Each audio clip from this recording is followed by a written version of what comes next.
మొదటి అధ్యాయంలో దహన బలి, రెండవ అధ్యాయంలో గ్రెయిన్ ఆఫరింగ్ అంటారంటే గోధుమ పిండి నైవేద్యము,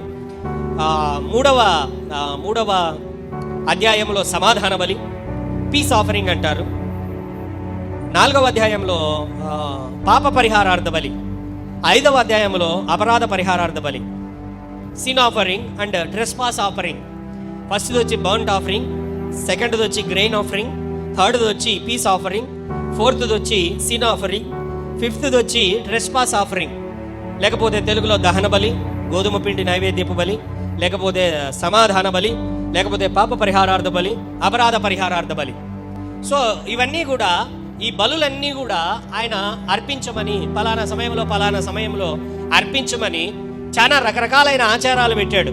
అయితే యేసయ్య ఏం చేశాడంటే అందరూ కూడా హెబ్రీ తీయాలి. హెబ్రీ 10వ అధ్యాయం ఏం చేశాడంటే ఆయన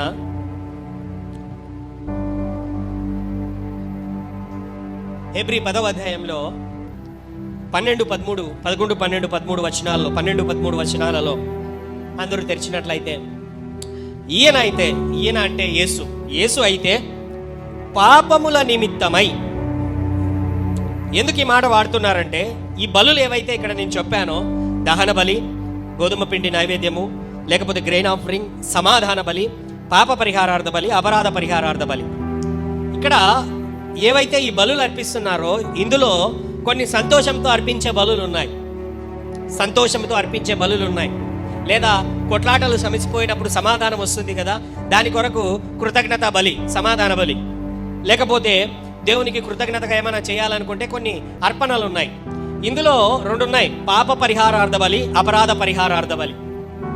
ఏమున్నాయి ఇవి? ఏంటి అంటే పాపము చేసినప్పుడు అక్కడ ఉన్నటువంటి యాజకుని దగ్గరికి వెళ్ళి వాళ్ళు గువ్వలు కానీ, పొట్టేళ్ళు కానీ, మేకలు కానీ, ఎద్దులు కానీ, రకరకాల జంతువులు తీసుకొని వెళ్ళి అక్కడ బలి అర్పించి దేవుని ఎదుట ఆ రక్తమును బలిపీఠం ఎదుట ప్రోక్షించి వాళ్ళు ఏం చేసేవాళ్ళనంటే దేవుని ఎదుట వారి పాపములను ఒప్పుకొని, లేకపోతే అటాన్మెంట్ డే అంటారు. ఏంటంటే అది పాప ప్రాయశ్చిత్తార్థ దినము. సో ఆ రోజున వాళ్ళు 2 మేకలను తీసుకొని ఒక మేక మీద వారు చెయ్యి ఉంచి ఇంకో మేకను గాలికి వదిలేసి దాని మీద వారు అందరూ కూడా చేతులు ఉంచడం ద్వారా, యాజకుడు చేతులు ఉంచడం ద్వారా వారి పాపములంతా కూడా సంవత్సరానికి ఒకసారి, ఇది చాలా లోతైనటువంటి విషయాలు, ఎప్పుడైతే ఈ గ్రంథాలన్నీ చదువుతారో, ధర్మశాస్త్రంలో ఉన్నటువంటి విషయాలు చదువుతారో వాళ్ళకి చదివితే అర్థమవుతుంది ఇవన్నీ కూడా. హల్లెలూయా. సో ఏం చేసేవాళ్ళంటే వీళ్ళు బలులు అర్పించేవాళ్ళు, రక్త తర్పణం చేసేటువంటి వారు. సో యేసయ్య ఏం చేశాడంటే హెబ్రీలో ఒక మాట చదువుదాం. ఈయన అయితే పాపముల నిమిత్తమై సదాకాలము నిలుచు ఒక్క బలిని అర్పించి, అండర్లైన్ చేసుకోనండి, ఆయన అంటున్నది సదాకాలము నిలచు ఒక్క బలిని అర్పించి అప్పటి నుండి తన శత్రువులు తన పాదములకు పాదపీఠముగా చేయబడు పర్యంతము అంతవరకు కూడా కనిపెట్టుచు దేవుని కుడిపార్శ్వమున ఆసీనుడాయను. ఏముంటున్నది ఇక్కడ?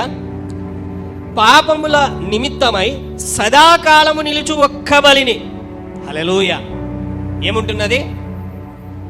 సదాకాలము నిలుచు, సదాకాలము. ఎంతకాలము? గట్టిగా చెప్పాలి, సదాకాలము.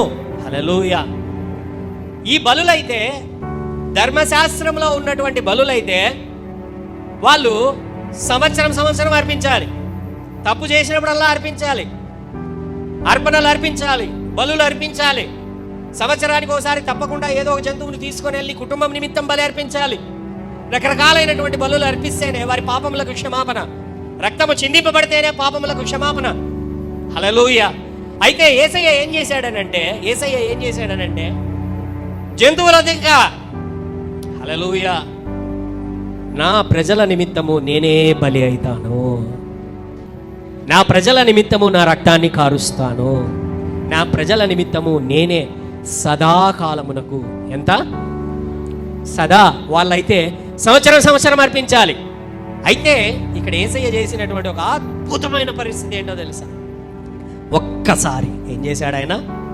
సదాకాలము నిలుచు ఒక్క బలిని. అందుకే మనం పాపం చేసినప్పుడల్లా, తప్పు చేసినప్పుడల్లా ఆ ఒక్క బలి దగ్గరకు వచ్చి, ఆ ఒక్కని దగ్గరకు వచ్చి, అయ్యా నా పాపములను క్షమించు, నీ పరిశుద్ధ రక్తము చేత నా పాపములను కడుగు. హల్లెలూయా. నీ ఒక్క పాపములో, నీ ఒక్క బలిలో నా పాపములన్నీ క్షమింపబడుతున్నాయి.